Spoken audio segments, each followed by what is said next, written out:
శ్రీ కనకదుర్గ జ్యోతిషాలయం అన్ని విషయాలు ఫోన్లోనే స్వయంగా చెప్పబడును. విద్య, ఉద్యోగం, ప్రేమ, పెళ్లి, వ్యాపారం, వ్యవసాయం, రియల్ ఎస్టేట్, రాజకీయం, కోర్టు సమస్యలు, ఆరోగ్య సమస్యలు, సంతానం లేకపోవడం, మనశ్శాంతి లేకపోవడం, లక్ష్మీ శాంతి, విడాకులు, శత్రుభయం, భార్యాభర్తల మధ్య గొడవలు రావడం, నమ్మిన వ్యక్తులు దూరం కావడం, ఎటువంటి సమస్యలకైనా పరిష్కారం చేయబడును. గురూజీ దుర్గారాజు. Phone number 6305669623. ఛానల్లోకి తిరిగి స్వాగతం అండి. ఈ రోజున ఈ రాశి జాతకులు ఒక నిజం మిమ్మల్ని వెంటాడుతుంది, వేధిస్తుంది. ఈ నిజం మీరు వినే వరకు, మీకు తెలియచేసే వరకు కూడాను మీరు ప్రశాంతంగా పడుకోరు అంటే మీరు నమ్మగలరా? అవునండి, నిజమే. వీరు మీకు ఒక నిజాన్ని తెలియచేయబోతున్నారు. వారు ఎవరు, ఎందులకు ఆ నిజాన్ని మీకు తెలియాలి అంటూ వెంట పడుతున్నారు, తదితర అన్ని వివరాలు వీడియోలో తెలుసుకుందాము. వీడియో మీకు నచ్చితే తప్పకుండా లైక్ చేయండి. మీ లైక్ మాకెంతో సపోర్ట్ అండ్ ఎంకరేజ్మెంట్ గా ఉంటుంది. ఇక ఆలస్యం చేయకుండా వీడియోలోకి వచ్చేద్దాం. ఏదైనా సాధించాలంటూ ఎక్కువ తపన ఉంటుంది సింహరాశి జాతకులకు. సమయ పాలనకు, ఆరోగ్యానికి, క్రమశిక్షణకు చాలా ప్రాధాన్యత ఇస్తారు. మేలు చేసిన వ్యక్తులను ఎప్పటికీ మర్చిపోకుండా గుర్తు చేసుకుంటారు. కొత్త వ్యక్తులు పరిచయమైన పాత స్నేహాలను, బంధాలను అస్సలు విడిచిపెట్టరండి. క్రమశిక్షణతో నూతన విజయాల కోసం నిరంతరం పాటుపడుతూనే ఉంటారు. ముఖ్యంగా ఈ రోజున ఈ రాశి జాతకులు ఖచ్చితంగా ఇలాగే జరగబోతుంది.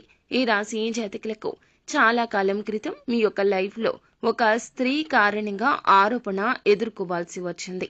పనిచేసే చోట కావచ్చు, ఇరుగు పొరుగు కుటుంబ సభ్యుల విషయంలో కావచ్చు, బయట వ్యక్తి రూపంలో కావచ్చును, ఒక స్త్రీ వల్ల మాత్రము మీకు ఒక సమస్య ఎదురైందండి.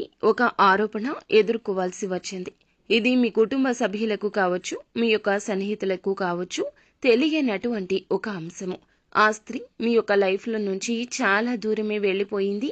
కానీ ఆ స్త్రీ రూపంలో ఒక మనిషి రీత్యా ఈ యొక్క నిజం మిమ్మల్ని వెంటాడే అవకాశం కానవస్తుంది. ఆ వ్యక్తి మీకు కాల్ చేయడం కానీ, వేరే వ్యక్తులు మీకు ఈ విషయాన్ని గుర్తు చేయడం కానీ, ఈ యొక్క సంఘటనకు సంబంధించిన వివరాల గురించి తెలిసిన వ్యక్తులు మీకు తారసపడ్డం కానీ, ఇలా ఏదో ఒక రూపంలో ఆ నిజం మిమ్మల్ని వెంటాడబోతుంది. నిజం వెంటాడమే కాకుండా ఈ నిజం బట్టబయలు చేసేంత వరకు కూడా వారు అస్సలు నిద్రపోరు. ఈ విషయం మీ మనసులో పదే పదే తొలి చేస్తూ ఉంటుంది. నిజం ఒకరి రీత్యా మీ వారికి తెలిసే కంటే కూడాను మీ నోటి ద్వారానే మీ యొక్క ఇంట్లో తెలియడం ఉత్తమమని చెప్పడం జరుగుతుంది. ఇది ఒక సూచనగా తీసుకోండి. ఎప్పుడైనా జరిగిన సంఘటనను మనం చెప్పే విధానంలో మంచి ఉంటుంది, చెడు కూడా ఉంటుంది. కానీ బయట వారు చెప్పే విధానంలో చెడే అధికంగా ఉంటుంది. దీని వలన మీ యొక్క బంధాలకు పలుచన పడే అవకాశం కనిపిస్తుంది. వారు జీవిత భాగస్వామి కావచ్చు, స్నేహితులు కూడా కావచ్చు, మీ యొక్క కుటుంబ సభ్యులు కావచ్చు. జరగనటువంటి దాన్ని జరిగింది అన్నట్లుగా ఎవరైనా చెబితే ముందుగా మానవ నైజం ఏమిటంటే జరిగిందేమో అన్నట్లు ఆలోచిస్తారు. తర్వాత మీ గురించి తెలిసిన వారు మాత్రం జరగదు అన్నట్లు ఆలోచిస్తారు. కావున మీ వారికి మీరే తెలియచేయండి. లేదంటే ఈ యొక్క నిజం జీవితాంతం మిమ్మల్ని మనశ్శాంతి లేకుండా చేస్తుంది. వారు ఎప్పుడు చెప్పేస్తారో, ఎలా వీరికి తెలిసిపోతుందో, ఎప్పుడు తెలుస్తుందో అన్నట్లుగా గుండె చేతిలో పెట్టుకుని మీరు ఉండాల్సి ఉంటుంది. ఒకప్పుడు మిమ్మల్ని బాధ పెట్టిన ఆ సంఘటన, అటువంటి నిజం ఈ రోజు మాత్రం తప్పక వెంటాడుతుంది. ఈ రోజు దినఫలాల ప్రకారం ఇలా కనిపిస్తోంది. మిగిలిన అంశాలు చూస్తే గనక మిశ్రమంగా కనిపిస్తున్నాయండి.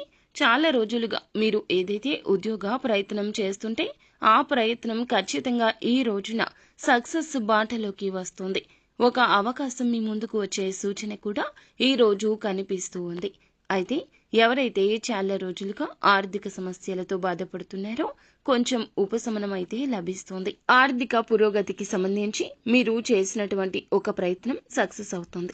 దానికి సంబంధించి గుడ్ న్యూస్ ని కూడా ఈ రోజు రిసీవ్ చేసుకుంటారండి. విదేశాలకు వెళ్లాలని ఈ మధ్య ప్రయత్నం చేసిన వారు ఫలితం కోసం ఎదురు చూస్తున్నట్లయితే ఒక బిగ్ అప్డేట్ న్యూస్ అయితే చేరుకోబోతుంది. ఆ యొక్క న్యూస్ ని అయితే రిసీవ్ చేసుకుంటారు. కుటుంబ సభ్యులతో సమయాన్ని గడుపుతారు. అలాగే బంధువుల నుంచి కానీ మిత్రుల నుంచి కానీ ఒక ఆందోళన కలిగించే వార్తను మీరు వినబోతున్నారు. ఈ రోజు దినఫలాల ప్రకారం చూస్తే చాలా రోజులుగా నిలిపివేసిన ఒక పని కూడా తిరిగి పూర్తి చేయగలుగుతారు. అనుకూల ప్రతికూల ఫలితాల మిశ్రమంగా 2025 సంవత్సరం ఏప్రిల్ 30వ తేదీ ఈ రాశి జాతకులకు ఉండబోతోంది. ప్రతికూలతలు అనుకూలతలుగా మార్చుకోవడానికి ఖచ్చితంగా నిత్యం శివారాధన తప్పనిసరిగా చేసుకోండి. అంతా మంచి జరుగుతుంది. శుభం భూయాత్.